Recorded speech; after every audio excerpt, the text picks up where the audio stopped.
como o futebol saiu disso pra isso. Como a maioria das coisas hoje em dia, o futebol foi feito na China. Tudo começou há cerca de 2000 anos, quando alguns camponeses chineses ficaram entediados, não tinham nada pra fazer, e fizeram uma bola de couro, penas e cabelo. E voilá, a primeira bola de futebol foi feita. O jogo era simples, naquela época não tinha nada de impedimento e cartão vermelho, apenas alguns caras chutando uma bola entre cones de bambu nas ruas da China, e era chamado de cuju. Mas como o cuju se transformou até chegar ao futebol atual? Nós vamos dividir esse vídeo em 7 eras mais importantes da história do futebol, para ele se transformar no que é nos dias atuais. De antes de Pelé, passando por tudo que transformou o futebol, até se tornar no motivo do seu estresse, aquilo que tira seu sono, que faz você arrancar os cabelos, mas que também te dá muitas alegrias e sentimentos únicos, né? Pegue sua pipoca aí, meu parceiro, pega o que você for comer, seu café, seu almoço, sua janta, o que você for ingerir aí, meu patrão. Não esquece de se inscrever, deixa o like nesse vídeo e vem com o Victorando para descobrir toda a história do futebol em 17 minutos. Vamos sair da Idade Média numa viagem no tempo até 1863, onde o futebol moderno nasceu, porque aqui foram escritos os primeiros mandamentos do futebol. No dia 26 de outubro de 1863, a Associação de Futebol Inglesa escreveu o primeiro livro de regras do futebol. Quando eu falo de primeiras regras, eram as primeiras regras mesmo, irmão. Proibido pegar a bola com as mãos, baniram jogadas violentas, então assim, não existia falta. Se o cara tivesse com a bola no pé ali e você quisesse dar uma voadora no joelho dele, tava valendo. No cuju pode, pai. O cuju tá valendo. Não existia falta no jogo. Se o Pelé já apanhou igual doido havendo falta, imagina antes que nem existia falta. E até introduziram as regras do impedimento, ou tentaram. Nessa época o impedimento era bem esquisito. E aí começou a infestação. Com esse novo conjunto padrão de regras e o Império Britânico dominando o mundo, o jogo começou a se espalhar igual piolho em cabeça de criança. Com o jogo se popularizando dessa forma, era necessário que surgisse uma entidade que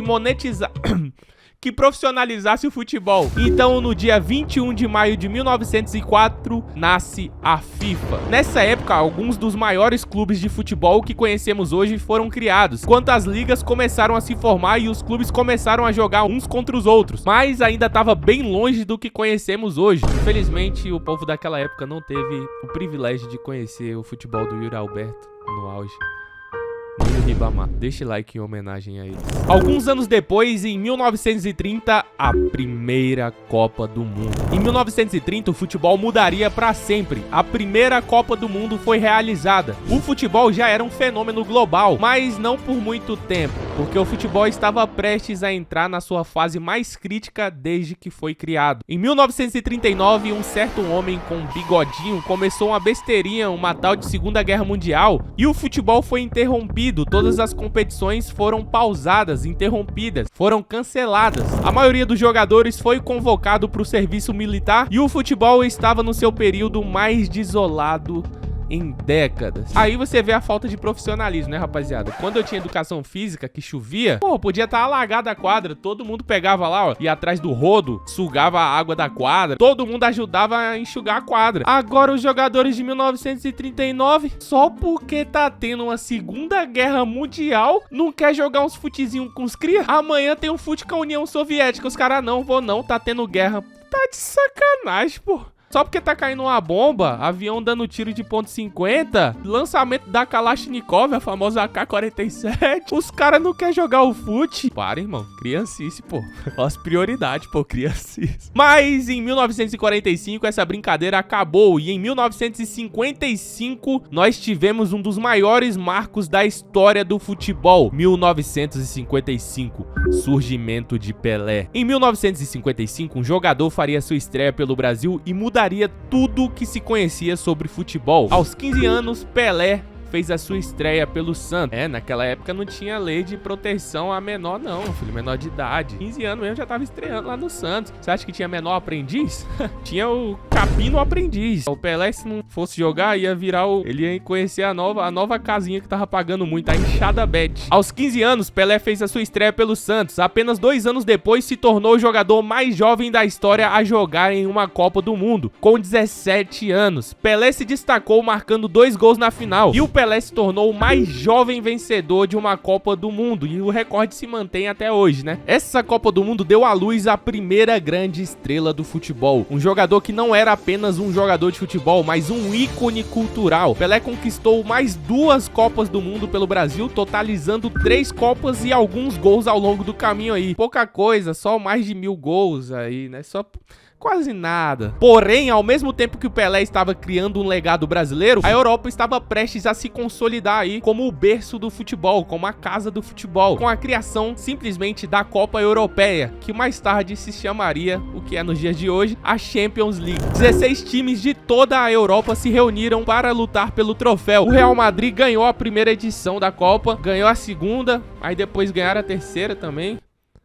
ganhou a quarta, ganhou a quinta. Depois eles cansaram e deixaram o Benfica ganhar na temporada de 60/61. Mas o Real tinha o que pode ser considerado a primeira super equipe, com ícones do futebol como Alfredo Di Stéfano, Ferenc Puskás, que consolidaram o Real Madrid como uma potência aí nos anos seguintes, juntamente com o Endrick, né? O pessoal sempre esquece de anotar o Endrick nos livros de história aí, mas ele já tava lá. E aí começaram a surgir os ícones do futebol. O futebol passou a ser conhecido por seus superstars, suas grandes estrelas, jogadores que transcendiam o esporte, como Bob Charlton, Eusébio, e os caras sempre esquecem de citar o Endrick. Mas em 1966, 2 jogadores de futebol estavam prestes a subir ao topo do mundo e mudar o cenário do futebol de maneira muito diferente. Visualiza isso aqui na sua cabeça, visualiza esse cenário. 1966, a Inglaterra acaba de vencer a Copa do Mundo. Cartão vermelho nem fazia parte do jogo ainda e uma estrela acabava de fazer a sua estreia pelo Manchester United. George Best. Esses caras revolucionaram o futebol pra época. Tinham um futebol encantador pros olhos do mundo e arrastavam multidões pros estádios, o que ajudou a tornar ainda mais o futebol como um produto que movimenta muita grana. Eusébio fazia parte de um time do Benfica que revolucionou o estilo de futebol jogado na Europa. Não era o futebol direto com lançamento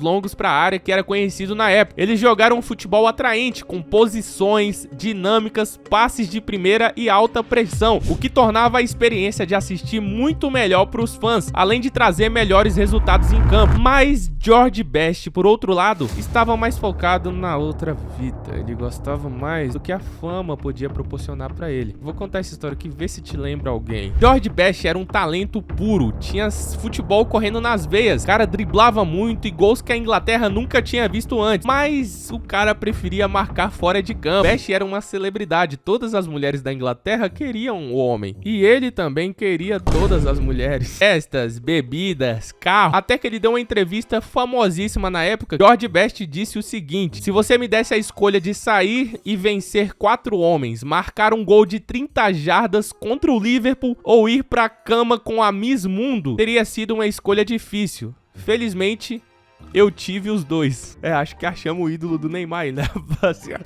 O Endrick falou que o ídolo dele é Bob Charlton, todo mundo riu. Mas agora se o Neymar vir numa entrevista e falar, não, meu ídolo é o George Best, não é pra rir não. Considera que o cara tá seguindo o mandamento do cara. O cara preferia as verificadas da época, né, mano? Eusébio e Best aproveitaram o final dos anos 60 e 70 no topo do jogo e ambos se aposentaram em 1984, abrindo espaço pra um novo ícone do futebol. Os anos 80 foram uma ótima época pro futebol. Marcou um aumento significativo no futebol televisionado. Então as televisões começaram a ser mais acessíveis e se tornando mais popular, e como transmitiam jogos de futebol, o futebol foi se tornando cada vez mais popular também. E aí começa a ascensão do futebol italiano. Com a vitória da Copa do Mundo de 1982 para a Itália e grande sucesso na Liga dos Campeões pelo Milan, Inter de Milão e Juventus, os olhos do mundo estavam na Itália. Porém, a parte mais notável desse crescimento do futebol italiano foi marcada pela chegada de um jogador. Em 5 de julho de 1984, o Napoli apresentou seu novo reforço para um estádio com 75 mil torcedores. Simplesmente era apresentado Diego Maradona. O argentino chegou no Napoli e transformou o clube de um time italiano de segunda linha, um time pequeno ali, que não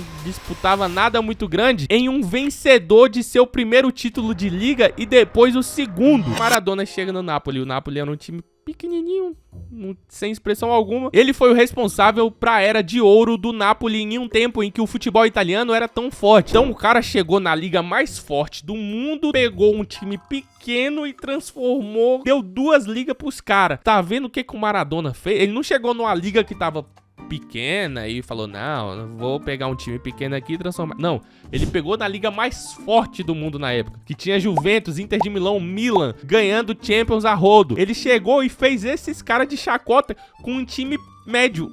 Cê é louco. E embora ele tenha tido algumas controvérsias ao longo do caminho, mais notavelmente nas quartas de final da Copa do Mundo de 1986, o gol que destruiu a Inglaterra, o gol da mão de Deus, Maradona mandou a Inglaterra pra fora da Copa do Mundo com um momento claro de trapaça que não foi pego pelo árbitro, né? Hoje em dia com o VAR, se fosse com o VAR brasileiro, uns 10 minutinhos analisando, eles iam considerar o seguinte: depois da análise do VAR, a interpretação foi toque sem intenção, o jogador não estende o comprimento do corpo.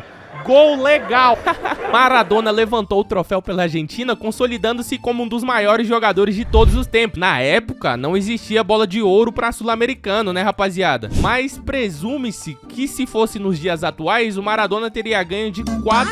Não, calma aí. Entre 4 e 5 bolas de ouro. Jogou pouco, né? O menino Maradona jogou pouco. No início dos anos 90, o Maradona começou a desacelerar. Teve uma carreira marcada pelo abuso de substâncias tóxicas, né? Maradona gostava de um raio, mas não era esse raio do Real Madrid, não. Era outro tipo de raio. Então, o seu talento não o levou mais longe. Depois de testar positivo para algumas substâncias, aí o Maradona foi banido do futebol por 15 meses e deixou o Napoli. Ele fez um retorno ao futebol alguns anos depois, mas a história se repetiu. Outro teste de substâncias e outra suspensão até que ele eventualmente se aposentou no final dos anos 90. 1990. A bizarra transformação do futebol. Os anos 90 foram um período significativo na história do futebol. A regra do impedimento foi alterada para a maneira que conhecemos hoje e o Sir Alex Ferguson havia acabado de ser nomeado técnico do Manchester United, desencadeando uma dinastia de 26 anos. Johan Cruyff assumiu como técnico do Barcelona, implementando a sua filosofia, que teve um impacto muito grande no futebol. Acho que até podemos dizer que parecido com o que o Guardiola fez, mudou bastante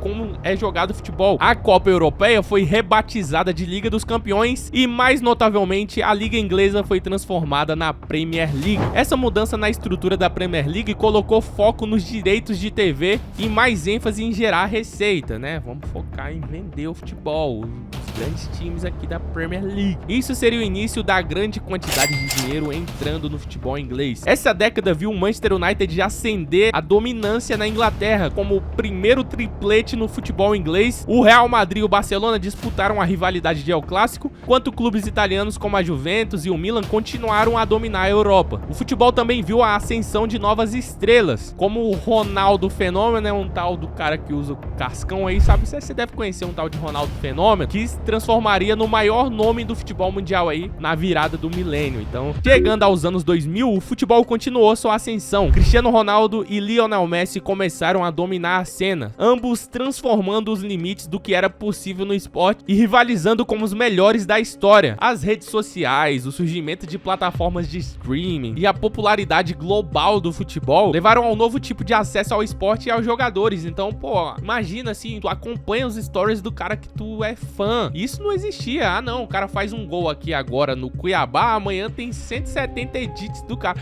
Mano, hoje eu vi um edit com 300 mil likes do Caça-Rato e eu dei like, porque ele é brabo. Mas imagina o Caça-Rato de 1960. Não tinha edit dele, entendeu? O cara meio que foi apagado na história. Hoje em dia não, graças a Deus temos edits do Flávio Caça-Rato. Isso criou um novo tipo de ícone global, mudando a maneira como o mundo via o futebol. Clubes como Manchester City e PSG foram impulsionados por investimentos externos. Então agora você tem o surgimento das SAFs, todo mundo injetando grana no futebol, transformando um minúsculo Manchester City em um time que acabou de ganhar uma Champions, que era impossível há alguns anos atrás. Dinheiro e comércio agora moldam o futebol de maneira que nunca vimos antes. E agora estamos aqui nos dias atuais. Real Madrid e Manchester City se degladiando aí ano após ano para ver quem ganha a Champions. Real Madrid enfiando dinheiro, bilhões aí, Mbappé, Vinícius Júnior, Rodrigo, o maior clube do mundo.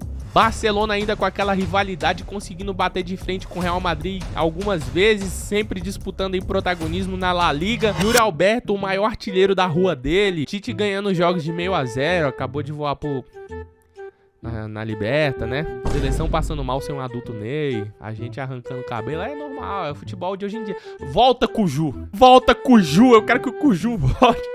Eu não aguento mais futebol esse ano, pra mim tá me estressando, rapaz. Nada que eu tô torcendo tá dando certo. A FIFA buscando expandir ainda mais o jogo. E agora vemos um crescimento do futebol feminino em uma velocidade considerável, mano. Então agora a gente tem um nascimento aí, meio que o futebol feminino tá nascendo agora, vivendo ali os primeiros anos que a gente viu, acabou de citar aí no começo do futebol masculino, né? O futebol mudou, mas o amor e a paixão pelo jogo permanecem intactos. E é isso, rapaziada. Isso é apenas um resumo bem rápido de como o futebol chegou até aqui. Se você assistiu até aqui, meu parceiro, comenta a sugestão de vídeo aí, rapaziada. Esse vídeo foi uma sugestão do nosso querido Davi, que tá aparecendo aqui na tela. Então se você quer aparecer no próximo vídeo, comenta aí uma sugestão de vídeo. Rapaz, se assistiu até aqui, não se inscreve no canal. Você quer me lascar? Se inscreve no canal, meu amigão. Não custa nada, de graça. Deixa o like nesse vídeo e te espero no próximo vídeo em breve. Valeu, até a próxima. Falou. Fui!